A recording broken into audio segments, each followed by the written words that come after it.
ಅನ್ನೋ ಒಂದು ವಿಡಿಯೋ ಮೂಲಕ ಬಂದಿದ್ದೇನೆ. ಇದು ಇವಾಗ ತಾನೇ ಸಿ ಪ್ರೋಗ್ರಾಮ್ನ ಕಲಿತಾ ಇರೋರಿಗೆ ಇದು ತುಂಬಾ ಉಪಯೋಗ ಆಗ್ತದೆ. ಈಗ ಸಿ ಪ್ರೋಗ್ರಾಮ್ ಇದು ತುಂಬಾ ಈಸಿ. ಹೇಗೆ ಅಂದ್ರೆ, ನಾವು ಹೇಗೆ ಮೊದಲು ಅಕ್ಷರಗಳನ್ನ ಕಲಿತೀವಿ, ಅದಾದ ನಂತರ ಪದ ಆದ್ಮೇಲೆ ವಾಕ್ಯ ಆದ್ಮೇಲೆ ವಾಕ್ಯ ವೃಂದ, ಹೀಗೆ ಇದ್ರಲ್ಲೂ ಕೂಡ ಮೊದಲು ಪದಗಳನ್ನ, ಆಮೇಲೆ ಸಿ ಟೋಕನ್ಸ್, ಆಮೇಲೆ ಸ್ಟೇಟ್ಮೆಂಟ್ಸ್ ಅಂತ ಹೇಳ್ತೀವಿ ಇದರಲ್ಲಿ, ಅದಾದ್ಮೇಲೆ ಪ್ರೋಗ್ರಾಮ್, ಹಾಗೆ ಕಲಿಬೇಕು. ತುಂಬಾ ಈಸಿ, ತುಂಬಾ ಸಿಂಪಲ್. ಇದನ್ನ ನಾನು ಹೇಳ್ಕೊಡ್ತಾ ಹೋಗ್ತೀನಿ ಸಿಂಪಲ್ ಆಗಿ. ಇದರ ವಿಶೇಷತೆ, ಈ ವಿಡಿಯೋದ ವಿಶೇಷತೆ ಏನು ಅಂತ ಅಂದ್ರೆ, ಎಲ್ಲಾ ಪರಿಕಲ್ಪನೆಗಳನ್ನು ಚಿತ್ರಾತ್ಮಕವಾಗಿ ರಚಿಸಿದ್ದೇನೆ. ಅದು ನಿಮ್ಗೆ ತುಂಬಾ ಈಸಿ ಆಗ್ತದೆ, ತುಂಬಾ ಸುಲಭ ಆಗ್ತಾ ಹೋಗ್ತದೆ. ಹೇಗೆ ಅಂತ ನೋಡ್ತಾ ಹೋಗೋಣ. ಇಲ್ಲಿ ಒಂದು ಫಸ್ಟ್ ಭಾಷೆ ಅಂತ ಅಂದ್ರೆ, ಈಗ ನಾನು ನನ್ನ ಸ್ನೇಹಿತರ ಜೊತೆ ಮಾತಾಡ್ತೇನೆ. ಸ್ನೇಹಿತರಿಗೆ ನಾನೇನ್ ಮಾತಾಡ್ತಾ ಇದ್ದೀನಿ ಅನ್ನೋದು ಅವ್ರಿಗೆ ಅರ್ಥ ಆಗ್ತದೆ, ಅವ್ರೇನ್ ಹೇಳ್ತಾ ಇದಾರೆ ಅನ್ನೋದು ನನ್ಗೆ ಅರ್ಥ ಆಗ್ತದೆ. ಇದು ಸಂವಹನ ಅಂದ್ರೆ ಕಮ್ಯುನಿಕೇಶನ್ ಅಂತ ಹೇಳ್ತೀವಿ. ಸಂವಹನ ಹೇಗಾಗ್ತದೆ ಅಂದ್ರೆ, ನಾನ್ ಹೇಳೋದು ಅವ್ರಿಗೆ ಅರ್ಥ ಆಗ್ತದೆ, ಅವ್ರು ಹೇಳೋದು ನನ್ಗೆ ಅರ್ಥ ಆಗ್ತದೆ. ಬಟ್ ಇಲ್ಲಿ ಒಂದು ಏನಂದ್ರೆ, ಯಂತ್ರಗಳಿಗೆ ನಾವು ಹೇಳೋದು ಅರ್ಥ ಆಗ್ತದ? ನಿಜವಾಗ್ಲೂ ಅರ್ಥ ಆಗುದಿಲ್ಲ. ಯಾಕೆ ಅರ್ಥ ಆಗುದಿಲ್ಲ? ಯಾಕೆ ಅಂದ್ರೆ, ಅದರದೇ ಆದ ಯಂತ್ರ ಭಾಷೆ ಇರ್ತದೆ. ಆ ಯಂತ್ರ ಭಾಷೆಗೆ ನಾವು ಭಾಷಾಂತರ ಮಾಡ್ಬೇಕು. ಭಾಷಾಂತರ ಮಾಡಿದಾಗೆ ಅದಕ್ಕೆ ಅರ್ಥ ಆಗೋದು. ಈಗ ಬಳಕೆದಾರ ಮತ್ತೆ ಯಂತ್ರದ ಮಧ್ಯೆ ಒಂದು ಗ್ಯಾಪ್ ಇರ್ತದೆ. ಆ ಗ್ಯಾಪ್ ಅಂತ ಅಂದ್ರೆ, ಅದನ್ನ ಹೇಗೆ ಭಾಷಾಂತರ ಮಾಡೋದು? ಟ್ರಾನ್ಸ್ಲೇಟರ್ಸ್ ನ ಯೂಸ್ ಮಾಡಬೇಕು. ಟ್ರಾನ್ಸ್ಲೇಟರ್ ಯೂಸ್ ಮಾಡಿದ್ರೆ ನಾವು ಬಳಕೆ ಮಾಡುವಂತ ಭಾಷೆನ ಇದು ಯಂತ್ರಗಳ ಭಾಷೆಗೆ ಭಾಷಾಂತರ ಮಾಡ್ಬೋದು. ಹೇಗೆ ಅಂತ ನೋಡೋಣ. ಫಸ್ಟ್ ಮೊದಲನೇದಾಗಿ ಕಂಪ್ಯೂಟರ್ ಪ್ರೋಗ್ರಾಮಿಂಗ್ ಲ್ಯಾಂಗ್ವೇಜಸ್. ಇಲ್ಲಿ ಯಾವುದೆಲ್ಲ ಲ್ಯಾಂಗ್ವೇಜಸ್ ಇದೆ ಅಂತ ನೋಡೋದಾದ್ರೆ, ಮೊದಲನೇದು ಮಷಿನ್ ಲೆವೆಲ್ ಲ್ಯಾಂಗ್ವೇಜ್. ಅಂದ್ರೆ ಯಂತ್ರಗಳು ಅರ್ಥ ಮಾಡ್ಕೊಳ್ಳೋ ಅಂತ ಭಾಷೆಗೆ ಮಷಿನ್ ಲೆವೆಲ್ ಲ್ಯಾಂಗ್ವೇಜ್ ಅಂತ ಹೇಳ್ತೀವಿ. ಆ ಯಂತ್ರಗಳು, ಈಗ ಕಂಪ್ಯೂಟರ್, ಅದನ್ನ ಯಾವ ಭಾಷೆ ಅರ್ಥ ಆಗ್ತದೆ ಅದಕ್ಕೆ? ಬೈನರಿ ಡಿಜಿಟ್ಸ್ ಅಂತ ಹೇಳ್ತೀವಿ. ಬೈನರಿ ಡಿಜಿಟ್ಸ್ ಅಂದ್ರೆ 1 0, ಈ 2 ನಂಬರ್, ಇದನ್ನ ಉಪಯೋಗ ಮಾಡಿಕೊಂಡು ರಚಿಸಬಹುದಾದಂಥದ್ದೇ ಬೈನರಿ ಪ್ರೋಗ್ರಾಮಿಂಗ್ ಅಂತ ಹೇಳ್ಬೋದು. ಅಂದ್ರೆ ಈ ನಂಬರ್ಸ್ ನ ಯೂಸ್ ಮಾಡ್ಕೊಂಡು ಪ್ರೋಗ್ರಾಮ್ ನ ಬರಿತಾ ಹೋಗ್ತೀವಿ. ಅದನ್ನ ಮಷಿನ್ ಲೆವೆಲ್ ಲ್ಯಾಂಗ್ವೇಜ್ ಅಂತ ಕರಿತೀವಿ. ಯಂತ್ರಗಳ ಅರ್ಥ ಮಾಡ್ಕೊಳ್ಳುವಂತ ಭಾಷೆ ಅದೇ ಮಷಿನ್ ಲೆವೆಲ್ ಲ್ಯಾಂಗ್ವೇಜ್. ಇದನ್ನ ಯಾವುದೇ ರೀತಿ ಟ್ರಾನ್ಸ್ಲೇಷನ್ ಭಾಷಾಂತರ ಮಾಡೋ ಅವಶ್ಯಕತೆ ಇರಲ್ಲ. ಯಾಕಂದ್ರೆ ಡೈರೆಕ್ಟ್ ಆಗಿ 1 0 ಬೈನರಿ ಡಿಜಿಟ್ ಇಂದ ಬರೆಯೋದ್ರಿಂದ ಅದಕ್ಕೆ ಅರ್ಥ ಆಗ್ತದೆ. ಇನ್ನೊಂದು ಲ್ಯಾಂಗ್ವೇಜ್ ಅಸೆಂಬ್ಲಿ ಲೆವೆಲ್ ಲ್ಯಾಂಗ್ವೇಜ್. ಇದು ಪ್ರೊಸೆಸರ್, ಕಂಪ್ಯೂಟರ್ ಇಲ್ಲಿರೋ ಪ್ರೊಸೆಸರ್ ಲ್ಯಾಂಗ್ವೇಜ್. ಇದರಲ್ಲಿ ಎಕ್ಸಾಂಪಲ್ ಉದಾಹರಣೆ ಕೊಡೋದಾದ್ರೆ, ಆಡ್ ಎ ಕಾಮ ಬಿ ಅಂತ ಇದೆ. ಎ ಕಾಮ ಬಿ ನಾವು ವೇರಿಯಬಲ್ಸ್ ಅಂತ ಹೇಳ್ತೀವಿ. ಅದನ್ನ ಮುಂದೆ ಸ್ಲೈಡ್ಸ್ ಅಲ್ಲಿ ನಾನು ಎಕ್ಸ್ಪ್ಲೈನ್ ಮಾಡ್ತಾ ಹೋಗ್ತೀನಿ. ಎ ನಲ್ಲಿ ಏನೋ ಒಂದು ಸಂಖ್ಯೆ ಇರ್ತದೆ, ಬಿ ನಲ್ಲಿ ಏನೋ ಸಂಖ್ಯೆ ಇರ್ತದೆ. ಇದನ್ನ ಕೂಡಿದಾಗ ನಮ್ಗೆ 2 + 2 4, ಅದು ಆಡ್ ಅಲ್ಲಿ ಸ್ಟೋರ್ ಆಗ್ತದೆ. ಇಲ್ಲಿ ಸ್ಟೋರ್ ಆಗುವಂತದ್ನ ಪ್ರಿಂಟ್ ಮಾಡ್ಬೋದು. ಇದನ್ನ ಅಸೆಂಬ್ಲಿ ಲೆವೆಲ್ ಲ್ಯಾಂಗ್ವೇಜ್ ಅಂತ ಅಂದ್ರೆ, ಇದು ಪದಗಳು ಮತ್ತೆ ಸಿಂಬಲ್ಸ್ ಅಂತ ಹೇಳ್ತೀವಿ. ಸಿಂಬಲ್ಸ್ ಮತ್ತೆ ಪದಗಳು, ಆ ಸಿಂಬಲ್ಸ್ ನ ನಿಮಾನಿಕ್ಸ್ ಅಂತ ಹೇಳ್ತಾರೆ. ಅದನ್ನ ಯೂಸ್ ಮಾಡ್ಕೊಂಡು ರಚನೆ ಮಾಡುವಂತದ್ದೇ ಅಸೆಂಬ್ಲಿ ಲೆವೆಲ್ ಲ್ಯಾಂಗ್ವೇಜ್. ಇವಾಗ ಒಂದು ಪ್ರಶ್ನೆ ಉದ್ಭವ ಆಗ್ತದೆ, ಅಸೆಂಬ್ಲಿ ಲೆವೆಲ್ ಲ್ಯಾಂಗ್ವೇಜ್ ಈ ಹಾರ್ಡ್ವೇರ್ಗೆ, ಕಂಪ್ಯೂಟರ್ ಹಾರ್ಡ್ವೇರ್ಗೆ ಅರ್ಥ ಆಗ್ತದ? ಇಲ್ಲ, ಅರ್ಥ ಆಗುದಿಲ್ಲ. ಅವಾಗ ಏನ್ ಮಾಡ್ಬೇಕಾಗತ್ತೆ? ಮತ್ತೆ ಭಾಷಾಂತರ ಮಾಡ್ಬೇಕು. ಅಸೆಂಬ್ಲಿ ಲೆವೆಲ್ ಲ್ಯಾಂಗ್ವೇಜ್ ಇಂದ ಮಷಿನ್ ಲೆವೆಲ್ ಲ್ಯಾಂಗ್ವೇಜ್ಗೆ ಭಾಷಾಂತರ ಮಾಡಬೇಕು. ಹೇಗೆ ಭಾಷಾಂತರ ಮಾಡೋದು? ಮಧ್ಯದಲ್ಲಿ ಒಂದು ಅಸೆಂಬ್ಲರ್ ಅನ್ನೋ ಒಂದು ಅಪ್ಲಿಕೇಶನ್ ಬೇಕು. ಅಸೆಂಬ್ಲರ್ ಏನ್ ಮಾಡುತ್ತಂದ್ರೆ, ಅಸೆಂಬ್ಲಿ ಲೆವೆಲ್ ಲ್ಯಾಂಗ್ವೇಜ್ ಇಂದ ಮಷಿನ್ ಲೆವೆಲ್ ಲ್ಯಾಂಗ್ವೇಜ್ಗೆ ಭಾಷಾಂತರ ಮಾಡ್ತದೆ. ಆವಾಗ ಹಾರ್ಡ್ವೇರ್ಗೆ ಅರ್ಥ ಆಗ್ತದೆ. ನಾವೇನ್ ಸಂವಹನ ಮಾಡ್ಬೇಕು ಅನ್ಕೊಂಡಿದೀವಿ ಅದು ಅರ್ಥ ಆಗ್ತದೆ. ಆ ನಂತರ ನೆಕ್ಸ್ಟ್ ಬರೋದು high level language. High level language ಅಂದ್ರೆ, ಇದು ಕೂಡ ಇಂಗ್ಲಿಷ್ ಟೈಪ್ ಲ್ಯಾಂಗ್ವೇಜ್. ಇಂಗ್ಲಿಷ್ ಹೇಗೆ ಬರಿತೀವಿ, ವರ್ಡ್ಸ್ ಸಿಂಬಲ್ಸ್ ಎಲ್ಲ ಹೇಗೆ ಯೂಸ್ ಮಾಡ್ತೀವಿ, ಚಿಹ್ನೆಗಳು ಮತ್ತೆ ಪದಗಳನ್ನ ಯೂಸ್ ಮಾಡಿ ಬರಿತೀವಿ, ಅದನ್ನ ಹೈ ಲೆವೆಲ್ ಲ್ಯಾಂಗ್ವೇಜ್ ಅಂತ ಹೇಳ್ತಾರೆ. ಎಕ್ಸಾಂಪಲ್, ಉದಾಹರಣೆ, ಇಂಟ್ ಎ ಕಾಮ ಬಿ, ಪೂರ್ಣ ಸಂಖ್ಯೆ. ಇಂಟೀಜರ್ ಅಂದ್ರೆ ಪೂರ್ಣ ಸಂಖ್ಯೆಗಳು. ಇದರಲ್ಲಿ both positive and negative, 2 positive ಮತ್ತೆ ನೆಗೆಟಿವ್ ನಂಬರ್ನ ಸ್ಟೋರ್ ಮಾಡ್ಬೋದು. ಇಂಟ್ ಎ ಕಾಮ ಬಿ, ಇಂಟ್ ಎ ಕಾಮ ಬಿ ಅಂದ್ರೆ ಎ ಮತ್ತೆ ಬಿ ವೇರಿಯಬಲ್. ಇದಾದ ನಂತರ ಎ ನಲ್ಲಿ ಏನೋ ಒಂದು ನಂಬರ್ ಸ್ಟೋರ್ ಮಾಡ್ತೀವಿ 2, ಬಿ ನಲ್ಲಿ ಒಂದು ನಂಬರ್ 3, 3 + 2 5 ಈಕ್ವಲ್. ಇದನ್ನ ಅಸೈನ್ಮೆಂಟ್ ಆಪರೇಟರ್ ಅಂತ ಅಂತೀವಿ. A + B plus arithmetic operator.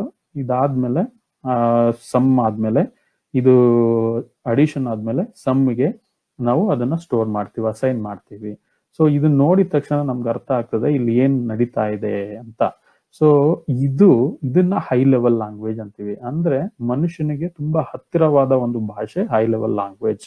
ಇದು ಹೈ ಲೆವೆಲ್ ಲ್ಯಾಂಗ್ವೇಜ್ ಹಾರ್ಡ್ವೇರ್ಗಳು, ಯಂತ್ರಗಳಿಗೆ ಅರ್ಥ ಆಗಲ್ಲ. ಇವಾಗ ಮತ್ತೆ ಏನ್ ಮಾಡ್ಬೇಕು, ನಾವು ಭಾಷಾಂತರ ಮಾಡ್ಬೇಕು. ಅದನ್ನ ಹೇಗ್ ಭಾಷಾಂತರ ಮಾಡುವಂಥದ್ದು?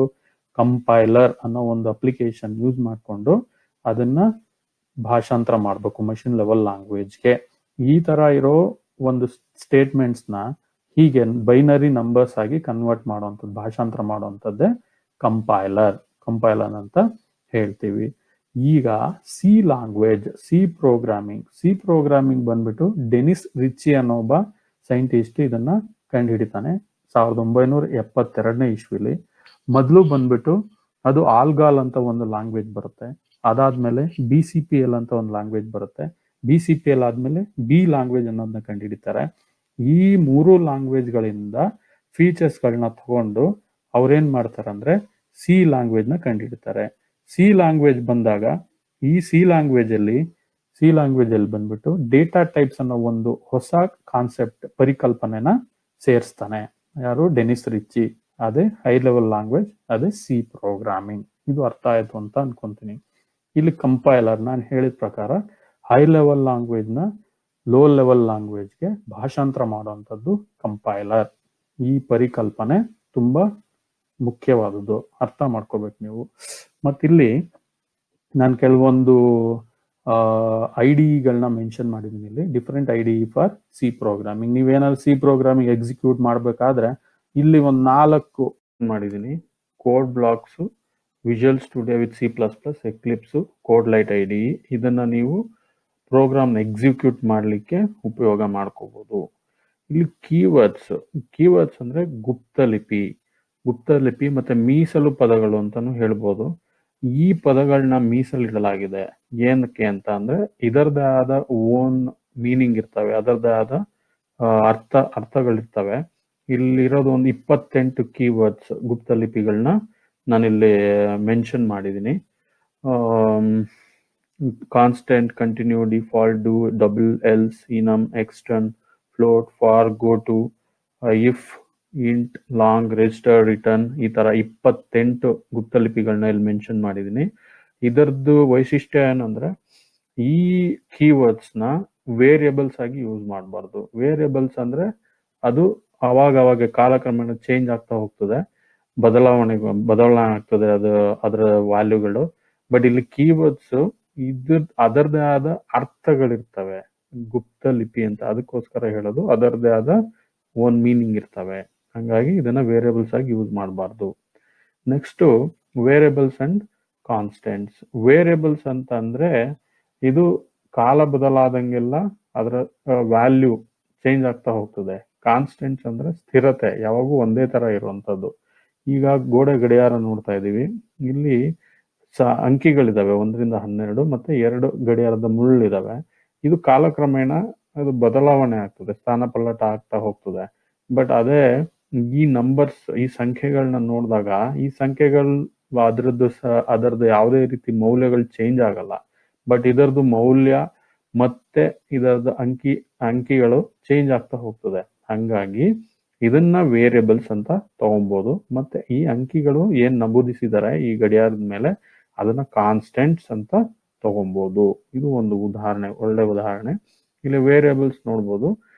Execution of program, during execution of program whose value will change is called an variable. Variable ಅಂದ್ರೆ ಅದರ ಮೌಲ್ಯಗಳು ಚೇಂಜ್ ಆಗ್ತಾ ಹೋಗ್ತದೆ. ಉದಾಹರಣೆಗೆ ಎಕ್ಸಾಂಪಲ್ A, B, ಸಮ್, ಇದನ್ನ ವೇರಿಯಬಲ್ಸ್ ಅಂತ ತಗೊಂತೀವಿ. ವೇರಿಯಬಲ್ಸ್ ಅಂತ ಅಂದ್ರೇನು? ನೀವು ಒಂದು ಖಾಲಿ ಡಬ್ಬ ಅಂತ ಅನ್ಕೋಬೇಕು. A ಅಂದ್ರೆ ಒಂದು ಖಾಲಿ ಡಬ್ಬ, B ಅಂದ್ರೆ ಒಂದು ಖಾಲಿ ಡಬ್ಬ, ಸಮ್ ಅಂದ್ರೆ ಒಂದು ಖಾಲಿ ಡಬ್ಬ. ಇದರಲ್ಲಿ ಯಾವೆಲ್ಲ ವ್ಯಾಲ್ಯೂಗಳು ಬೇಕು, ಒಂದೊಂದು ಎಕ್ಸಿಕ್ಯೂಷನ್ ಟೈಮಲ್ಲೂ ಒಂದೊಂದು ವ್ಯಾಲ್ಯೂ ಚೇಂಜ್ ಆಗ್ತಾ ಹೋಗುತ್ತೆ, ಬದಲಾವಣೆ ಆಗ್ತದೆ. ಹಂಗಾಗಿ ವೇರಿಯಬಲ್ಸ್ ಅಂತ ನಾವು ಕರೆಯೋದು. ಈಗ ಉದಾಹರಣೆಗೆ ಇಂಟ್ ಅನ್ನೋದು ಪೂರ್ಣ ಸಂಖ್ಯೆ. ಈ ಪೂರ್ಣ ಸಂಖ್ಯೆಯಲ್ಲಿ A = 1 ಅಂದ್ರೆ ಇವಾಗ ವೇರಿಯಬಲ್ A ಇದಕ್ಕೆ 1ನ ಅಸೈನ್ ಮಾಡ್ತೀವಿ. ಇದರ ವ್ಯಾಲ್ಯೂ ಬಂದ್ಬಿಟ್ಟು 1, ಇದರ ಮೌಲ್ಯ ಬಂದ್ಬಿಟ್ಟು 1. ಅದೇ ಇನ್ನೊಂದು ಸರಿ ಎಕ್ಸಿಕ್ಯೂಟ್ ಮಾಡಿದಾಗ same integer a equal to 2 ಅಂದ್ರೆ ಇಲ್ಲಿ ಎ ಈಕ್ವಲ್ ಟು 1 ಆಗಿತ್ತು, ಎ ಈಕ್ವಲ್ ಟು 2 ಎರಡಾಯ್ತು. ಅಂದ್ರೆ ಎ ಅನ್ನೋದು ವೇರಿಯಬಲ್, ಇದರ ಮೌಲ್ಯ ಚೇಂಜ್ ಆಗಲ್ಲ, ಒಂದು ಒಂದೇನೆ ಯಾವಾಗೂ, ಎರಡು ಎರಡೇನೆ. ಬಟ್ ಇದು ನಾನು ಹೇಳದ್ನಲ್ಲ ಒಂದು ಬಾಕ್ಸ್ ಅಂತ ಅನ್ಕೋಬೇಕು ಅಂತ. ಬಟ್ ಈ ಬಾಕ್ಸ್ ಅಂತ ಅಂದಾಗ ಒಂದ್ಸತಿ ಒಂದ್ ತಗೊಳತ್ತೆ, ಇನ್ನೊಂದ್ಸತಿ ಎರಡು ತಗೊಳತ್ತೆ, ಮೂರ್ ತಗೊಳತ್ತೆ, 4 ತಗೊಳತ್ತೆ, ಹಿಂಗೆ ಬದಲಾವಣೆ ಆಗ್ತಾ ಹೋಗುತ್ತೆ. ಹಂಗಾಗಿ ಇದಕ್ಕೆ ವೇರಿಯಬಲ್ಸ್ ಅಂತ ಹೇಳ್ತಾರೆ. ಮತ್ತೆ ಇನ್ನೊಂದು ಹೆಸರು ವೇರಿಯಬಲ್ಸ್ಗೆ memory name of the memory ಅಂತ. ಎಲ್ಲಿ ನಾವು ಇದನ್ನ ಸ್ಟೋರ್ ಮಾಡ್ತೀವಿ, ಸಂಗ್ರಹ ಮಾಡ್ತೀವಿ, ಆ ಜಾಗದ ಹೆಸರು. ಈಗ ಫಾರ್ ಎಕ್ಸಾಂಪಲ್ ಉದಾಹರಣೆ ತಗೊಳ್ಳೋದಾದ್ರೆ, ನಮ್ಮ ಮನೆಗಳಲ್ಲಿ ಸ್ಟೋರ್ ರೂಮ್ ಅಂತ ಇರುತ್ತೆ. ಅಲ್ಲೇನ್ ಮಾಡ್ತೀವಿ, ತಗೊಂಡೋಗಿ ಎಲ್ಲ ಡಂಪ್ ಮಾಡ್ಬಿಡ್ತೀವಿ. ಅದರ ಹೆಸರು, ಅದನ್ನ ವೇರಿಯಬಲ್ ಅಂತ ಹೇಳ್ಬೋದು. ನಾವು ಏನ್ ಸಂಗ್ರಹ ಎಲ್ಲ ಮಾಡ್ತೀವಿ ಅದರ ಹೆಸರು ಏನಿರುತ್ತೆ ಅದನ್ನ ವೇರಿಯಬಲ್ ನೇಮ್ ಅಂತ ಕರಿಬಹುದು. ಇಲ್ಲಿ ನೋಡ್ಬೋದು, ಇಲ್ಲಿ 4 ಸ್ಟೇಜ್ ಅಲ್ಲಿ ನಾನು ಎಕ್ಸ್ಪ್ಲೈನ್ ಮಾಡಿದೀನಿ. ಫಸ್ಟ್ ಒನ್ ಇದು ವೇರಿಯಬಲ್ ಅಂತ ತಗೊಂತೀನಿ. ಇದ್ರ ಸೈಜ್ ಬಂದ್ಬಿಟ್ಟು 1 ಬೈಟ್. ಏನಕ್ಕೆ 1 ಬೈಟ್ ಅಂದ್ರೆ ಇಲ್ಲಿ ನಾನು ಕ್ಯಾರೆಕ್ಟರ್ನ ಸ್ಟೋರ್ ಮಾಡಕ್ ಹೋಗ್ತಿದ್ದೀನಿ, ಸಂಗ್ರಹ ಮಾಡಕ್ ಹೋಗ್ತಿದ್ದೀನಿ. Character size 1 byte. ಇಲ್ಲಿ %c ಅನ್ನೋದು ಫಾರ್ಮೆಟ್ ಸ್ಪೆಸಿಫೈಯರ್. ಫಾರ್ಮೆಟ್ ಸ್ಪೆಸಿಫೈಯರ್ ಅಂದ್ರೆ ಕಂಪೈಲರ್ಗೆ ನಾವು ಯಾವ ತರದ ಅಂಶಗಳನ್ನ ನಾವು ಅದರಲ್ಲಿ ಸಂಗ್ರಹ ಮಾಡ್ತೀವಿ ಅನ್ನೋದನ್ನ ಹೇಳ್ಕೊಡ್ಬೇಕು. ಹೇಗೆ ಹೇಳೋದು, ಈ ಫಾರ್ಮೆಟ್ ಸ್ಪೆಸಿಫೈಯರ್ ಮೂಲಕ ನಾವು ಹೇಳ್ತಾ ಹೋಗ್ತೀವಿ. %c ಅಂದ ತಕ್ಷಣ ಕಂಪೈಲರ್ಗೆ ಅರ್ಥ ಆಗುತ್ತೆ ನಾವು ಅಲ್ಲಿ ಸಂಗ್ರಹ ಮಾಡ್ತಾ ಇರೋ ಅಂತ ಅಂಕಿಅಂಶಗಳು ಏನಂದ್ರೆ ಕ್ಯಾರೆಕ್ಟರ್ ಅಂತ. ನೆಕ್ಸ್ಟ್ ಉದಾಹರಣೆಯಲ್ಲಿ ಇಲ್ಲಿ 2 ಬೈಟ್ಸ್ ಆಫ್ ಸ್ಪೇಸ್, ಇದು ಪೂರ್ಣ ಸಂಖ್ಯೆ. ನಾವು ಅದನ್ನ ಪೂರ್ಣ ಸಂಖ್ಯೆ ಅಂತ ಕರಿತೀವಿ. ಈ ಪೂರ್ಣ ಸಂಖ್ಯೆ ಇದರದ್ದು ಸೈಜ್ ಬಂದ್ಬಿಟ್ಟು 2 ಬೈಟ್ಸ್. ಇದು ಬಂದ್ಬಿಟ್ಟು %d. %d ಅಂದ್ರೆ ಪೂರ್ಣ ಸಂಖ್ಯೆನ. ಇಲ್ಲಿ ಮೂರನೇ ಎಕ್ಸಾಂಪಲ್ ಅಲ್ಲಿ ಉದಾಹರಣೆಯಲ್ಲಿ ನೋಡ್ಬೋದು, 4 bytes of space, 4 byte space, ದಶಮಾಂಶ ಸಂಖ್ಯೆ 8.5. ಇಲ್ಲಿ ಫಾರ್ಮೆಟ್ ಸ್ಪೆಸಿಫೈಯರ್ ಬಂದ್ಬಿಟ್ಟು %f. ಯಾವುದೇ ದಶಮಾಂಶ ನಂಬರ್ನ ಸ್ಟೋರ್ ಮಾಡಿದಾಗ ಅದು ಕಂಪೈಲರ್ಗೆ ಗೊತ್ತಾಗ್ಬೇಕಾದ್ರೆ ಈ ಫಾರ್ಮೆಟ್ ಸ್ಪೆಸಿಫೈಯರ್ ಇಂದಾನೆ ತಿಳ್ಕೊಳ್ತದೆ. ನೆಕ್ಸ್ಟ್ 4ನೇ ಎಕ್ಸಾಂಪಲ್ 8 ಬೈಟ್ ಸ್ಪೇಸ್ ಮತ್ತೆ 8.555 ದಶಮಾಂಶದ್ದು ಜಾಸ್ತಿ ಸೈಜ್ ಬೇಕಾದ್ರೆ ಅದನ್ನ long floating point number, long floating point number ಮೂಲಕ ನಾವು ಅದನ್ನ ಸಂಗ್ರಹ ಮಾಡಬಹುದು, ಅದನ್ನ ರೆಪ್ರೆಸೆಂಟ್ ಕೂಡ ಮಾಡಬಹುದು. ಇಲ್ಲಿ ಈ 4 ಎಕ್ಸಾಂಪಲ್ಸ್ ಅಲ್ಲಿ, ಉದಾಹರಣೆಗಳಲ್ಲಿ ಏನ್ ಗೊತ್ತಾಯ್ತು ಅಂದ್ರೆ ಎ ಅನ್ನೋದು ಒಂದೇ ವೇರಿಯಬಲ್. ಬೇರೆ ಬೇರೆ ಎಕ್ಸಿಕ್ಯೂಷನ್ ಸಮಯದಲ್ಲಿ ಏನಾಗ್ತದೆ ಅಂದ್ರೆ ಬೇರೆ ಬೇರೆ ಸಂಖ್ಯೆಗಳನ್ನ ಮತ್ತೆ ಕ್ಯಾರೆಕ್ಟರ್ಸ್ಗಳನ್ನ ಅದು ಸಂಗ್ರಹ ಮಾಡ್ತದೆ. ಅದನ್ನ ಅದರದೇ ಆದ ರೀತಿಲಿ ನಾವು ಪ್ರೆಸೆಂಟ್ ಮಾಡ್ಬೇಕಾಗ್ತದೆ. ಇದನ್ನ ನಾವು ವೇರಿಯಬಲ್ ಇಂದ ತಿಳ್ಕೊಬಹುದು. ಕಾನ್ಸ್ಟೆಂಟ್ಸ್ ಅಂದ್ರೆ during the execution of program whose value will not change is called as constant. ಇದರ ಸಂಖ್ಯೆಗಳ ಮೌಲ್ಯ ಯಾವುದೇ ಕಾರಣಕ್ಕೂ ಎಕ್ಸಿಕ್ಯೂಷನ್ ಆಫ್ ಪ್ರೋಗ್ರಾಮ್ ಎಕ್ಸಿಕ್ಯೂಷನ್ ಟೈಮಲ್ಲಿ ಚೇಂಜ್ ಆಗಲ್ಲ. ಅದರ ಉದಾಹರಣೆ ಪೈ = 3.14, 3.14. ಪೈದು ವ್ಯಾಲ್ಯೂ ಯಾವಾಗೂ ಕೂಡ ಚೇಂಜ್ ಆಗಲ್ಲ, ಅದು ನಿಮಗೂ ಗೊತ್ತು, 3.14. ಇಲ್ಲಿ ಎರಡನೇ ಉದಾಹರಣೆಯಲ್ಲಿ ಎ = 30, 30 ಅಂತ ಅಂದ್ರೆ 30 ವ್ಯಾಲ್ಯೂ, ಅದರ ಮೌಲ್ಯ ಯಾವಾಗೂ ಚೇಂಜ್ ಆಗಲ್ಲ. ಬಟ್ ಇದನ್ನ ನಾವು ಅಸೈನ್ ಮಾಡ್ತಾ ಇರ್ತೀವಿ, ಎ ಅನ್ನೋ ಒಂದು ವೇರಿಯಬಲ್ಗೆ ಅಸೈನ್ ಮಾಡ್ತಾ ಇರ್ತೀವಿ. ಎ ಮೌಲ್ಯ ಯಾವಾಗ ಬೇಕಾದ್ರೂ ಚೇಂಜ್ ಆಗ್ಬೋದು, ಬಟ್ 30 ಚೇಂಜ್ ಆಗಲ್ಲ. 30 ಬಂದ್ಬಿಟ್ಟು ಕಾನ್ಸ್ಟೆಂಟ್, ಏನ ವೇರಿಯಬಲ್ ಅಂತ ಕರಿಬಹುದು. ಇದು ಕಾನ್ಸ್ಟೆಂಟ್ ಎಕ್ಸಾಂಪಲ್. ಡೇಟಾ ಟೈಪ್ಸ್ ಅಂತ ಅಂದ್ರೆ ಇಲ್ಲಿ ಯಾವ ರೀತಿ ಸಂಖ್ಯೆಗಳನ್ನ ನಾವು ಡಿಕ್ಲೇರ್ ಮಾಡ್ತೀವಿ ಮತ್ತೆ ಮೆಮೊರಿಲಿ ಸ್ಟೋರ್ ಮಾಡ್ತೀವಿ ಅನ್ನೋದಕ್ಕೆ ಡೇಟಾ ಟೈಪ್ಸ್ ಬೇಕಾಗುತ್ತೆ. ಯಾವ್ದೆಲ್ಲ ಮುಖ್ಯ ಡೇಟಾ ಟೈಪ್ಸ್ ಇದೆ, ಇಲ್ಲಿ 4 ಡೇಟಾ ಟೈಪ್ಸ್ ನಾನು ಇಲ್ಲಿ ವಿವರಿಸ್ತಾ ಇದ್ದೀನಿ. ಒಂದು character, next int, float, double. Character ಅಂದ್ರೆ ಸ್ಮಾಲ್ ಕೇಸ್ ಲೆಟರ್ಸ್ ಮತ್ತೆ ಬಿಗ್ ಕೇಸ್ ಲೆಟರ್ಸ್ ನ ಇದು ರಿಪ್ರೆಸೆಂಟ್ ಮಾಡುತ್ತೆ. ಅದರದ್ದು ಸೈಜ್ ಬಂದ್ಬಿಟ್ಟು 1 byte. Next integer, 2 bytes of space. ಇಲ್ಲಿ ಪೂರ್ಣ ಸಂಖ್ಯೆ ಅಸೋಸಿಯೇಟ್ ಆಗಿರುತ್ತೆ ಇಂಟಿಜರ್ ಜೊತೆ, ಅದರ ಸೈಜ್ ಬಂದ್ಬಿಟ್ಟು 2 ಬೈಟ್ಸ್ ಆಫ್ ಸ್ಪೇಸ್. ಇಂಟಿಜರ್ ಪೂರ್ಣ ಸಂಖ್ಯೆ, ನಿಮ್ಗೆ ಗೊತ್ತು, ಪಾಸಿಟಿವ್ ಮತ್ತೆ ನೆಗೆಟಿವ್ ನಂಬರ್ ಇದ್ರ ಜೊತೆ ಅಸೋಸಿಯೇಟ್ ಆಗಿರುತ್ತೆ.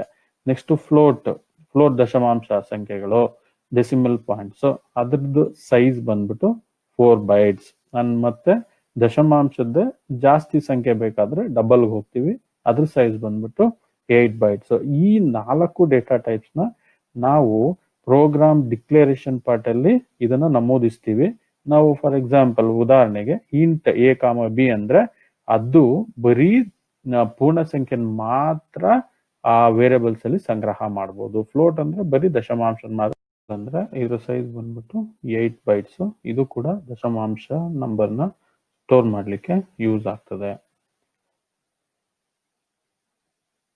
ಇಲ್ಲಿ data types defines the type of data stored in the memory and size of the data to be allocated. ಯಾವ ರೀತಿ ನಾವು ಡೇಟಾನ ಮೆಮೊರಿಲಿ ಸ್ಟೋರ್ ಮಾಡಿರ್ತೀವಿ ಮತ್ತೆ ಅದ್ರ ಸೈಜ್ ಏನು ಅಂತ. ಇಲ್ಲಿ ಮೊದಲನೇ ಉದಾಹರಣೆ ನೋಡ್ಬೋದು. ಇಂಟ್ ಎ ಅನ್ನೋದು ಡೇಟಾ ಟೈಪ್ ಇಂಟಿಜರ್, ಎ ಅನ್ನೋದು ವೇರಿಯೇಬಲ್. ಇಲ್ಲಿ ಪೂರ್ಣ ಸಂಖ್ಯೆನ ಸ್ಟೋರ್ ಮಾಡ್ಬೋದು. ಪೂರ್ಣ ಸಂಖ್ಯೆಗಳನ್ನ ಸ್ಟೋರ್ ಮಾಡ್ಲಿಕ್ಕೆ ಇಂಟ್ ಎ ಅಂತ ಯೂಸ್ ಮಾಡ್ತೀವಿ. ಎರಡನೇ ಉದಾಹರಣೆಯಲ್ಲಿ ಫ್ಲೋಟ್ ಬಿ ಅಂದ್ರೆ ಬಿ ವೇರಿಯೇಬಲ್, ಅದ್ರ ಜೊತೆಗೆ ಇದು ದಶಮಾಂಶ ಸಂಖ್ಯೆಗಳನ್ನ ಸ್ಟೋರ್ ಮಾಡ್ಲಿಕ್ಕೆ ಈ ತರ ಡಿಕ್ಲೇರ್ ಮಾಡ್ಬೇಕಾಗತ್ತೆ. ಇದು ಡೇಟಾ ಟೈಪ್, ಇದು ವೇರಿಯೇಬಲ್. Character C. ಇಲ್ಲಿ structure of a C program ಅಂತ ಅಂದ್ರೆ ಸಿ ಪ್ರೋಗ್ರಾಮ್ ನ ರಚನೆ. ಇಲ್ಲಿ ನೋಡ್ಬೋದು preprocessor directive, void main, statement, ಇಲ್ಲಿ open curly brace, close curly brace. Preprocessor directive ಏನ್ ಮಾಡುತ್ತಪ್ಪ ಅಂತ ಅಂದ್ರೆ ಸೋರ್ಸ್ ಪ್ರೋಗ್ರಾಮ್ ನ ಕಂಪೈಲೇಷನ್ ಗೆ ರೆಡಿ ಮಾಡುತ್ತೆ. ಅದಕ್ಕೆ ಎಕ್ಸಾಂಪಲ್ include stdio.h ಅಂದ್ರೆ input output dot header file ಅಂತ. ಇಲ್ಲಿ ವಾಯ್ಡ್ ಮೇನ್ ಬಂದ್ಬಿಟ್ಟು ಕಾಲಿಂಗ್ ಫಂಕ್ಷನ್ ಅಂತ ಕರಿತೀವಿ. ಇದು ಬೇರೆ ಫಂಕ್ಷನ್ ಗಳನ್ನ ಕರೆಯುತ್ತೆ ಅದ್ರ ಕೆಲಸ ಮಾಡ್ಲಿಕ್ಕೆ. ಒಂದು ಎಕ್ಸಾಂಪಲ್ ಪ್ರಿಂಟ್ ಎಫ್ ಅನ್ನೋದು ಒಂದು ಫಂಕ್ಷನ್. ಇದು ಕೆಲಸ ಮಾಡ್ಲಿಕ್ಕೆ ಇದು ಸಿಗ್ನಲ್ ಕೊಡುತ್ತೆ. ಅದೇ print f C1 academy, print f open brace double quote C1 academy ಅಂತ ಕೊಡೋದು, ಡಬಲ್ ಕೋಟ್ ಕ್ಲೋಸ್ ಮಾಡೋದು, ಬ್ರಾಕೆಟ್ ಕ್ಲೋಸ್ ಮಾಡೋ, semicolon, open brace close brace. ಇದು ಈ ಸಿ ಪ್ರೋಗ್ರಾಮ್ ನ ರಚನೆ, ಸಿಂಟ್ಯಾಕ್ಸ್ ಅಂತ ಕರಿಬಹುದು ಇಂಗ್ಲಿಷ್ ಅಲ್ಲಿ. ಇಲ್ಲಿ ನೋಡ್ಬೋದು ಪ್ರಿಪ್ರೊಸೆಸರ್ ಡೈರೆಕ್ಟಿವ್ ಅಂದ್ರೆ include stdio.h standard input output dot header file ಅಂತ. Void main calling function, it calls other function to work. ಇಲ್ಲಿ ಒಂದು ಕರ್ಲಿ ಬ್ರೇಸ್ ಓಪನ್ ಮಾಡೋದು. ಇಲ್ಲಿ ಲೋಕಲ್ ಡಿಕ್ಲರೇಷನ್ ಇಂಟ್ ಎ ಕಾಮ ಬಿನೋ, ಫ್ಲೋಟ್ ಎ ಕಾಮ ಬಿನೋ, ಕ್ಯಾರೆಕ್ಟರ್ ಅದನ್ನ ಡಿಕ್ಲೇರ್ ಮಾಡ್ಕೊಳ್ಳೋದು. ಇಲ್ಲಿ ಇನ್ಸ್ಟ್ರಕ್ಷನ್ಸ್ ಗಳನ್ನ ಕೊಡ್ತಾ ಹೋಗೋದು, ಮತ್ತೆ ಕರ್ಲಿ ಬ್ರೇಸ್ ಕ್ಲೋಸ್ ಮಾಡೋದು. ಇದು ಎಂಡ್ ಆಫ್ ದ ಪ್ರೋಗ್ರಾಮ್. ಇಲ್ಲಿ ನೋಡ್ಬೋದು ಫಾರ್ಮೆಟ್ ಸ್ಪೆಸಿಫೈಯರ್ ಅಂತ ಅಂದ್ರೆ ನಾವು ಯಾವ ಫಾರ್ಮೆಟ್ ಅಲ್ಲಿ ಡೇಟಾನ ಮೆಮೊರಿಲಿ ಸ್ಟೋರ್ ಮಾಡ್ತೀವಿ ಅದು ಫಾರ್ಮೆಟ್ ಸ್ಪೆಸಿಫೈಯರ್. ನಾನು ಆಗ್ಲೇ ಹೇಳ್ದೆ ಕಂಪೈಲರ್ ಅರ್ಥ ಮಾಡ್ಕೋಬೇಕು ಅಂತ ಅಂದ್ರೆ ಅದರದ್ದೇ ಆದ ಒಂದು ಚಿಹ್ನೆಗಳಲ್ಲಿ ನಾವು ಆ ಸಂಖ್ಯೆಗಳನ್ನ ನಮೂದಿಸ್ಬೇಕಾಗ್ತದೆ. ಮಾಡಿದಾಗ ಕ್ಯಾರೆಕ್ಟರ್ ಅಂದ್ರೇನು? ಸ್ಮಾಲ್ ಕೇಸ್ ಲೆಟರ್ಸ್ ಮತ್ತೆ ಬಿಗ್ ಕೇಸ್ ಲೆಟರ್ಸ್ ನಾವು ಯಾವಾಗಾದ್ರೂ ಯೂಸ್ ಮಾಡಿದ್ರೆ ಅದನ್ನ ರೆಪ್ರೆಸೆಂಟ್ ಮಾಡ್ಲಿಕ್ಕೆ %C ಅಂತ ಯೂಸ್ ಮಾಡ್ತೀವಿ. ಇದರ ಗಾತ್ರ ಬಂದ್ಬಿಟ್ಟು 1 ಬೈಟ್ಸ್. ಸೊ ನೆಕ್ಸ್ಟ್ %S ಅನ್ನೋದು ಸ್ಟ್ರಿಂಗ್ಸ್ಗೆ ಫಾರ್ಮೆಟ್ ಸ್ಪೆಸಿಫೈಯರ್. ಹಾಗಂದ್ರೆ depend on number of characters, ಎಷ್ಟು ಕ್ಯಾರೆಕ್ಟರ್ಸ್ ಇರುತ್ತೆ ಅದ್ರ ಮೇಲೆ ಇದ್ರ ಗಾತ್ರ ನಿರ್ಧಾರ ಆಗ್ತದೆ. ಮತ್ತೆ ಪೂರ್ಣ ಸಂಖ್ಯೆ ಇಂಟಿಜರ್, ಅದರ್ ಬಂದ್ಬಿಟ್ಟು %D. ಈ ರೀತಿಲಿ ಕೊಟ್ರೆ %D ಅಂತ ಕೊಟ್ರೆ ಕಂಪೈಲರ್ಗೆ ಅರ್ಥ ಆಗತ್ತೆ ನಾವು ನಮೂದಿಸ್ತಿರುವ ಸಂಖ್ಯೆ ಇಲ್ಲ ಡೇಟಾ ಬಂದ್ಬಿಟ್ಟು ಇದು ಇಂಟಿಜರ್ ಅಂದ್ರೆ ಪೂರ್ಣ ಸಂಖ್ಯೆಯಲ್ಲಿ ತಗೊಳುತ್ತೆ, ಅದು ಅರ್ಥ ಆಗುತ್ತೆ ಅದಕ್ಕೆ. ಅದ್ರ ಗಾತ್ರ ಬಂದ್ಬಿಟ್ಟು 2 ಬೈಟ್ಸ್. ಆಲ್ರೆಡಿ ನಾವು ಇದನ್ನ ಚರ್ಚೆ ಮಾಡಿದೀವಿ. ಮತ್ತೆ ಫ್ಲೋಟ್ ಅಂದ್ರೆ ದಶಮಾಂಶ ಸಂಖ್ಯೆ. ಅಲ್ಲಿ %F ಅನ್ನೋದು ಒಂದು ಫಾರ್ಮೆಟ್ ಸ್ಪೆಸಿಫೈಯರ್. ಇದನ್ನ ಯೂಸ್ ಮಾಡಿದ್ರೆ, ಇದನ್ನ ಉಪಯೋಗ ಮಾಡ್ಕೊಂಡ್ರೆ ಕಂಪೈಲರ್ಗೆ ಅರ್ಥ ಆಗುತ್ತೆ ನಾವು ಕೊಡ್ತಾ ಇರೋಂತ ಸಂಖ್ಯೆ ಬಂದ್ಬಿಟ್ಟು ದಶಮಾಂಶ, ಇದರ ಗಾತ್ರ ಬಂದ್ಬಿಟ್ಟು 4 bites.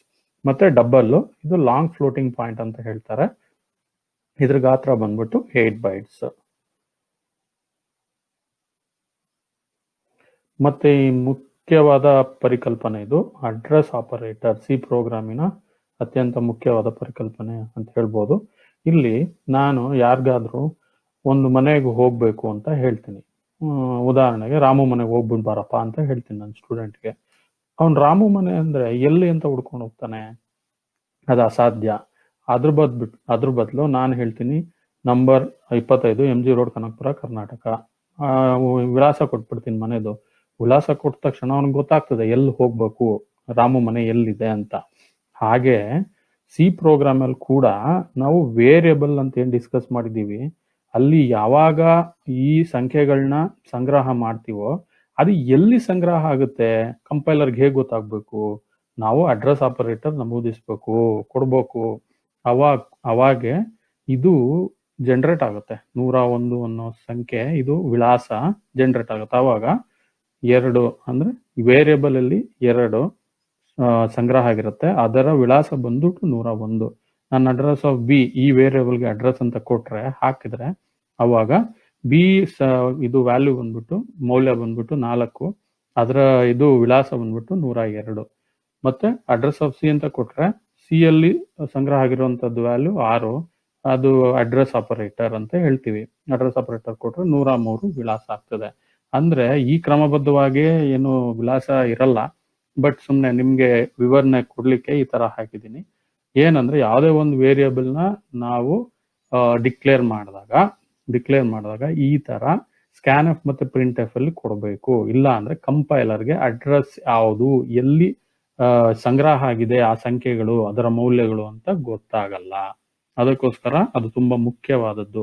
Next input and output functions ಅಂತ. ಇನ್ಪುಟ್ ಅಂಡ್ ಔಟ್ಪುಟ್ ಫಂಕ್ಷನ್ಸ್ ಅಂದ್ರೆ ಇಲ್ಲಿ ಈ ಚಿತ್ರದಲ್ಲಿ ನಿಮ್ಗೆ ಗೊತ್ತಾಗ್ತದೆ, ನಲ್ಲಿಯಿಂದ ನೀರು ತೊಟ್ಟಿಲಿ ಬೀಳ್ತಾ ಇದೆ.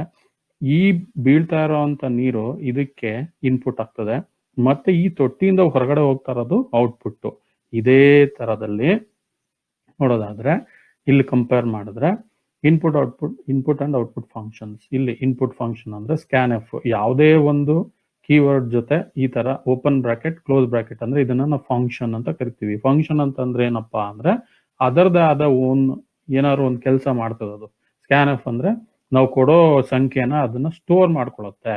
ಪ್ರಿಂಟ್ ಎಫ್ ಅಂದ್ರೆ ಯಾವ ಸಂಖ್ಯೆ ಎಲ್ಲಿ ಸ್ಟೋರ್ ಮಾಡಿರ್ತೀವೋ ಅದರ ಅಡ್ರೆಸ್ ವಿಳಾಸ ಬಿಟ್ಟು ಕೊಟ್ರೆ ಅದನ್ನ ಡಿಸ್ಪ್ಲೇ ಮಾಡುತ್ತೆ, ಅದನ್ನ ತೋರಿಸುತ್ತೆ. ಏನು ಇದರಲ್ಲಿ ಸ್ಟೋರ್ ಆಗಿರುತ್ತೆ ಮೆಮೊರಿಲಿ ಅದನ್ನ ಡಿಸ್ಪ್ಲೇ ಮಾಡುತ್ತೆ. ಅದಂದ್ರೆ ಒಂದು ಕೆಲಸ ಮಾಡ್ತದೆ ಇದು. ಹಂಗಾಗಿ ಇದನ್ನ ಫಂಕ್ಷನ್ ಅಂತ ಕರೀತಾರೆ. Scan F function, print F function ಅಂತ. ಸ್ಕ್ಯಾನ್ ಎಫ್ ಅಂದ್ರೆ ಇನ್ಪುಟ್ ಅಂತ ಏನಕ್ಕೆ ಹೇಳ್ತೀವಿ ಅಂದ್ರೆ ಇದಕ್ಕೆ ಇದು ಏನಿದ್ರೆ ಇದ್ರ ಕೆಲಸ ಏನಂದ್ರೆ ನಾವ್ ಏನ್ ಕೊಡ್ತೀವಿ ಅದನ್ನ ತಗೊಳತ್ತೆ, ಆ ವೇರಿಯಬಲ್ ಅಲ್ಲಿ ಸ್ಟೋರ್ ಮಾಡುತ್ತೆ. ಹಂಗೆ ಸ್ಕ್ಯಾನ್ ಎಫ್ ಇದದ್ದು ಸಿಂಟ್ಯಾಕ್ಸ್ ಬಂದ್ಬಿಟ್ಟು ಸ್ಕ್ಯಾನ್ ಎಫ್ ಇದು ಬ್ರಾಕೆಟ್ ಸ್ಮಾಲ್ ಬ್ರಾಕೆಟ್ ಓಪನ್ ಮಾಡಬೇಕು, ಇದು ಡಬಲ್ ಕೋಟ್. ಎಷ್ಟು ಸಂಖ್ಯೆನ ನೀವು ಇನ್ಪುಟ್ ಕೊಡ್ತಾ ಇದ್ದೀರಾ, ಆಯ್ತಾ? ಒಂದು ಸಂಖ್ಯೆ, ಯಾವ ಸಂಖ್ಯೆ? ಪೂರ್ಣ ಸಂಖ್ಯೆ ಅಂದ್ರೆ ನಮ್ಗೆ ಗೊತ್ತು, ವೇರಿಯಬಲ್ ಅಲ್ಲಿ ಸ್ಟೋರ್ ಮಾಡ್ತೀವಿ. ಅಡ್ರೆಸ್ ಆಪರೇಟರ್ ಹಾಕಿದಾಗ ಆ ಪರ್ಟಿಕ್ಯುಲರ್ ಅಡ್ರೆಸ್ ಅಲ್ಲಿ ಆ ಸಂಖ್ಯೆ ಹೋಗಿ ಸಂಗ್ರಹ ಆಗ್ತದೆ, ಆಯ್ತಾ? ಇಲ್ಲಿ ಎರಡನೇ ಉದಾಹರಣೆಯಲ್ಲಿ ನೋಡೋದಾದ್ರೆ scan f open bracket double quote %f ಅಂದ್ರೆ ದಶಮಾಂಶ ಸಂಖ್ಯೆ, ಎಷ್ಟು ಸಂಖ್ಯೆ? ಒಂದು ಸಂಖ್ಯೆ, ಡಬಲ್ ಕೋಟ್ ಕ್ಲೋಸ್ ಮಾಡಬೇಕು, ಎಲ್ಲಿ ಸ್ಟೋರ್ ಎಲ್ಲಿ ಸಂಗ್ರಹ ಮಾಡ್ತಾ ಇದ್ದೀನಿ? ವೇರಿಯಬಲ್ ಎಲ್ಲಿ, ಬ್ರಾಕೆಟ್ ಕ್ಲೋಸ್ ಮಾಡಿ, ಮತ್ತೆ ಟರ್ಮಿನೇಟ್ ವಿತ್ ಸೆಮಿಕೋಲಾನ್. ಅಂದ್ರೆ ಒಂದು ಪೂರ್ಣ ಸಂಖ್ಯೆನ ಎಲ್ಲಿ ಸ್ಟೋರ್ ಮಾಡ್ತೀನಿ, ಒಂದು ದಶಮಾಂಶ ಸಂಖ್ಯೆನ ಎಲ್ಲಿ ಸ್ಟೋರ್ ಮಾಡ್ತಿದ್ದೀನಿ ಅಂತ ಆಯ್ತು, ಆಯ್ತಾ? ಇದು ಸ್ಕ್ಯಾನ್ ಎಫ್ ಕಾರ್ಯವೈಖರಿ. ನೆಕ್ಸ್ಟ್ ನೋಡೋದಾದ್ರೆ ಪ್ರಿಂಟ್ ಎಫ್ ಫಂಕ್ಷನ್ ಅಂತ ಕರಿತೀವಿ ಇದನ್ನ. ಪ್ರಿಂಟ್ ಎಫ್ ಫಂಕ್ಷನ್ ಇದೇ ತರ ಸ್ಕ್ಯಾನ್ ಎಫ್ ತರನೇ ಸಿಂಟ್ಯಾಕ್ಸ್. ಒಂದೇ ಒಂದು ವ್ಯತ್ಯಾಸ ಅಂದ್ರೆ ಅಡ್ರೆಸ್ ಆಪರೇಟರ್ ಇಲ್ಲಿ ಸೇರಿಸಬಾರ್ದು. ನಾನು ಹೇಳ್ತೀನಿ ಏನ್ ಸೇರಿಸಿದ್ರೆ ಏನಾಗುತ್ತೆ ಅಂತ. ಇಲ್ಲಿ ಫಸ್ಟ್ನೇದು ಎಷ್ಟು ನಂಬರ್ ಪ್ರಿಂಟ್ ಮಾಡ್ಬೇಕು, ನೀವು ಯಾವ ನಂಬರ್ ಪ್ರಿಂಟ್ ಮಾಡ್ಬೇಕು ಅದನ್ನ ಇಲ್ಲಿ ಹೇಳ್ಬೇಕಾಗ್ತದೆ. ಕಂಪೈಲರ್ಗೆ ಅರ್ಥ ಆಗೋ ಭಾಷೆಯಲ್ಲಿ ಅದಕ್ಕೆ ಅರ್ಥ ಆಗೋದು ಈ ಫಾರ್ಮೆಟ್ ಸ್ಪೆಸಿಫೈರ್ ಮೂಲಕ. ಇದು ಪೂರ್ಣ ಸಂಖ್ಯೆ, ಅದು ಎಷ್ಟು? ಒಂದು ಪೂರ್ಣ ಸಂಖ್ಯೆನ ಪ್ರಿಂಟ್ ಮಾಡ್ತೀನಿ. ಎಲ್ಲಿದೆ ಆ ಪೂರ್ಣ ಸಂಖ್ಯೆ? ಎಲ್ಲಿ ಸಂಗ್ರಹ ಆಗಿದೆ?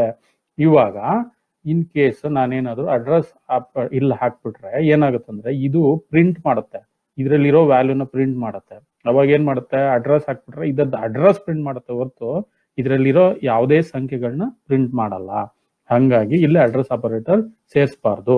ಇವಾಗ ಏನಾಗುತ್ತೆ ಈ ಸೆಂಟೆನ್ಸ್ ಸ್ಟೇಟ್ಮೆಂಟ್ ಅಲ್ಲಿ? ಪ್ರಿಂಟ್ ಎಫ್ %d, a ಅಂತ ಅಂದಾಗ ಏನಲ್ಲಿರೋ ಸಂಖ್ಯೆ ಸಂಗ್ರಹವಾಗಿರುವಂತ ಸಂಖ್ಯೆ ಪ್ರಿಂಟ್ ಆಗ್ತದೆ. ನೆಕ್ಸ್ಟ್ ಪ್ರಿಂಟ್ ಎಫ್ ಎಷ್ಟು ಸಂಖ್ಯೆ? ಒಂದು, ಯಾವುದು? ದಶಮಾಂಶ ಸಂಖ್ಯೆ, ಸಿಂಬಲ್ ಪಾಯಿಂಟ್, ಆಯ್ತಾ? ಅದು ಎಲ್ಲಿ ಸ್ಟೋರ್ ಆಗಿದೆ, ಎಲ್ಲಿ ಸಂಗ್ರಹ ಆಗಿದೆ? ಎ ವೇರಿಯಬಲ್ ಅಲ್ಲಿ, ಅದನ್ನ ಪ್ರಿಂಟ್ ಮಾಡುತ್ತೆ. ಇದೇ ಇದರದ್ದು ಕಾರ್ಯವೈಖರಿ. ಇವು ಮೊದಲನೇ ಪ್ರೋಗ್ರಾಮ್ ನೋಡೋಣ. ರಚನೆ ನೋಡಿದ್ವಿ, ಸಿ ಪ್ರೋಗ್ರಾಮ್ ರಚನೆ. ಅದರ ಪ್ರಕಾರ hash include stdio.h standard input output dot header file ಅಂತ. ಇನ್ಪುಟ್ ಅಂತ ಅಂದ್ರೆ ಸ್ಕ್ಯಾನ್ ಎಫ್ ಫಂಕ್ಷನ್, ಔಟ್ಪುಟ್ ಅಂದ್ರೆ printf function. Void main ಇದು ಕಾಲಿಂಗ್ ಫಂಕ್ಷನ್ ಹೇಳಿದೀನಿ, ನೀವು ಹೀಗೆ ಬರ್ಕೋಬೇಕು. ಆಮೇಲೆ ಓಪನ್ ಬ್ರೇಸ್, ಹಂಗೆ ಪ್ರಾಕ್ಟೀಸ್ ಆಗ್ತಾ ಹೋಗುತ್ತೆ ನಿಮ್ಗೆ.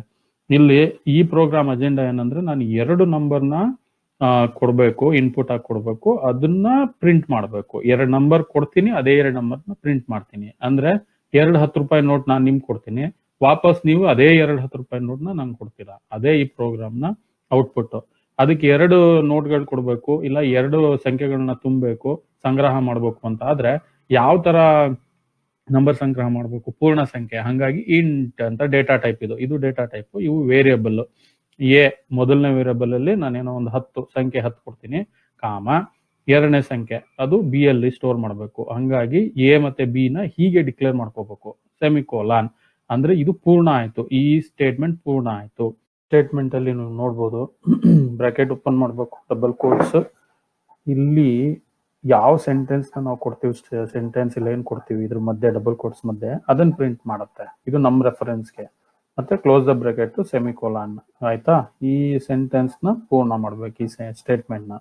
ಇದಾದ್ಮೇಲೆ ನಾವು ಅನ್ಕೊಂಡಿರೋ ಪ್ರಕಾರ 2 ನಂಬರ್ನ ನಾವು ಇನ್ಪುಟ್ ಕೊಡ್ಬೇಕು. ಯಾವ ತರ ನಂಬರ್? ಪೂರ್ಣ ಸಂಖ್ಯೆ. ಕಂಪೈಲರ್ಗೆ ಅರ್ಥ ಆಗ್ಬೇಕು ಅಂತಂದ್ರೆ ಅದ್ರ ಭಾಷೆ ಅಂದ್ರೆ ಫಾರ್ಮ್ಯಾಟ್ ಸ್ಪೆಸಿಫೈರ್, ಪರ್ಸೆಂಟೇಜ್ 2 ಪೂರ್ಣ ಸಂಖ್ಯೆ ಕೊಡ್ಬೇಕು. ಹಂಗಾಗಿ ಇಲ್ಲಿ ನೋಡಿ ಎ ಮತ್ತೆ ಬಿ, ಅದಕ್ಕೆ percentage D.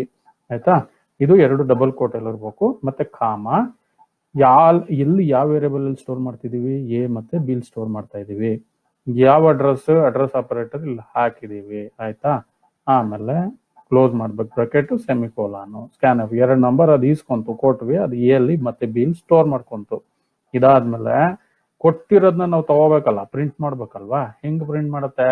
Print of statement, bracket open ಮಾಡ್ಬೇಕು, double quote, enter the values, entered values are. ಇದು ಏನ್ ಕೊಡ್ತೀರಾ ಅದನ್ನೇ ಪ್ರಿಂಟ್ ಮಾಡುತ್ತೆ. ಇವು 2 ಇಂಪಾರ್ಟೆಂಟ್. ಯಾವ ತರ ಪ್ರಿಂಟ್ ಮಾಡ್ಬೇಕು? ಪೂರ್ಣ ಸಂಖ್ಯೆಲೆ. ಅದೇ ಎಷ್ಟು ನಂಬರು? 2. ಹಂಗಾಗಿ percentage d, double quote end ಮಾಡಿ, ಕಾಮ ಮಾಡಿ, ಎ ಕಾಮ ಬಿ. ಎಲ್ಲಿ ಸ್ಟೋರ್ ಆಗಿರುತ್ತೆ? 2 ವೇರಿಯಬಲ್ ಎ ಮತ್ತೆ ಬಿ ಸ್ಟೋರ್ ಆಗಿರುತ್ತಲ್ವಾ? ಅದಕ್ಕೆ ಎ ಮತ್ತೆ ಬಿ. ಇಲ್ಲ ಅಡ್ರೆಸ್ ಆಪರೇಟರ್ ಕೋಡ್ ಕೂಡ್ದು. ಅಡ್ರೆಸ್ ಆಪರೇಟರ್ ಕೊಟ್ರೆ ಏನಾಗುತ್ತೆ? ಅಡ್ರೆಸ್, ಈ ವೇರಿಯಬಲ್ ಅಡ್ರೆಸ್ ಪ್ರಿಂಟ್ ಆಗುತ್ತೆ. ಆಯ್ತಾ? ವ್ಯಾಲ್ಯೂ ಸ್ಟೋರ್ ಆಗಿರೋದು ಪ್ರಿಂಟ್ ಆಗಲ್ಲ. ಸೆಮಿಕೋಲಾನು, ಫ್ಲವರ್ ಬ್ರೇಸ್ ನ ಕ್ಲೋಸ್ ಮಾಡಿ. ಇಲ್ಲಿ ನೋಡಿ, ಇವಾಗ 2 ನಂಬರ್ ಕೊಟ್ರೆ ಔಟ್ಪುಟ್ ಏನು ಅಂತ ನೋಡೋಣ. Enter the values of variables a and B. 12. A value ಬಂದ್ಬಿಟ್ಟು 12 ಎಂಟರ್ ಮಾಡ್ತೀನಿ, ಬಿ ವ್ಯಾಲ್ಯೂ ಬಂದು 20 ಎಂಟರ್ ಮಾಡ್ತೀನಿ. Entered values are 12 and 20. Print ಆಯ್ತು. ಆಯ್ತಾ? ಕೊಟ್ಟಿದ್ದು 12, 20, ಪ್ರಿಂಟ್ ಮಾಡಿದ್ದು 12, 20. ಇದೇ ನಮ್ಗೆ ಔಟ್ಪುಟ್ ಬೇಕಾಗಿದ್ದು. ಇಲ್ಲಿ ನೋಡಿ ಲಾಸ್ಟ್ ಪ್ರೋಗ್ರಾಮು. ಕಳೆದ ಪ್ರೋಗ್ರಾಮ್ ಅಲ್ಲಿ 2 ನಂಬರ್ ಕೊಟ್ಟೆ, 2 ನಂಬರ್ ಪ್ರಿಂಟ್ ಮಾಡ್ತು. ಈ ಪ್ರೋಗ್ರಾಮ್ ಅಲ್ಲಿ ಏನ್ ಮಾಡ್ಬೇಕು? 2 ನಂಬರ್ ಕೊಡ್ತೀನಿ, ಅದು ಕೂಡ್ಬೇಕು, ಕೂಡ್ಬಿಟ್ಟು ಪ್ರಿಂಟ್ ಮಾಡ್ಬೇಕು. ಆಯ್ತಾ? ಇದು ಸಿ ಪ್ರೋಗ್ರಾಮ್ ರಚನೆ ಪ್ರಕಾರ hash include stdio.h standard input output dot header file. ಮತ್ತೆ ಸೇಮ್ ವಾಯ್ಡ್ ಮೈನ್ ಮತ್ತೆ ಓಪನ್ ಬ್ರೇಸ್. ಇದು ಕಾಮನ್ ಎಲ್ಲಾ ಪ್ರೋಗ್ರಾಮ್ಗೂ ಸೇಮ್. ಆಯ್ತಾ? ಇಲ್ಲಿ ಇವಾಗ 2 ನಂಬರ್ ಕೊಡ್ಬೇಕಂದ್ರೆ ಎಷ್ಟು ವೇರಿಯಬಲ್ ಡಿಕ್ಲೇರ್ ಮಾಡ್ಬೇಕು? 2 ನಂಬರ್ಗೆ 2 ವೇರಿಯಬಲ್. ಇನ್ನೊಂದು 3ನೇ ವೇರಿಯಬಲ್ ಏನಕ್ಕೆ?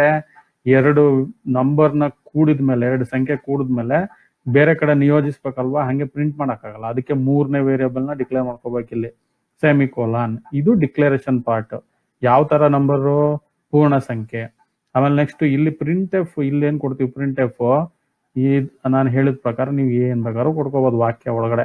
Enter the value of variables a and b, double quote, ಈ ಬ್ರಾಕೆಟ್ ಕ್ಲೋಸ್ ಮಾಡಿ, ಸೆಮಿಕೋಲಾನ್. ಆಯ್ತಾ? ಇದು ಈ ಸ್ಟೇಟ್ಮೆಂಟ್ ಪೂರ್ಣ ಆಯ್ತು. ನೆಕ್ಸ್ಟ್ ನಾನು 2 ಸಂಖ್ಯೆ ಕೊಡ್ಬೇಕು. ಕಳೆದ ಪ್ರೋಗ್ರಾಮ್ ಅಲ್ಲಿ ನೋಡಿದೀವಿ, ಡಬಲ್ ಕೋಟ್, ಪರ್ಸೆಂಟೇಜ್. ಯಾವ ತರ? ಪೂರ್ಣ ಸಂಖ್ಯೆನೇ ಕೊಡ್ಬೇಕು, percentage d, comma address of a comma address of b. ಎಲ್ಲಿ ಸ್ಟೋರ್ ಮಾಡ್ತಾ ಇದೀವಿ? ವೇರಿಯಬಲ್ ಎ ಮತ್ತೆ ವೇರಿಯಬಲ್ ಬಿ ಇಲ್ಲಿ ಯಾವ ಅಡ್ರೆಸ್ ಜನರೇಟ್ ಮಾಡುತ್ತೆ?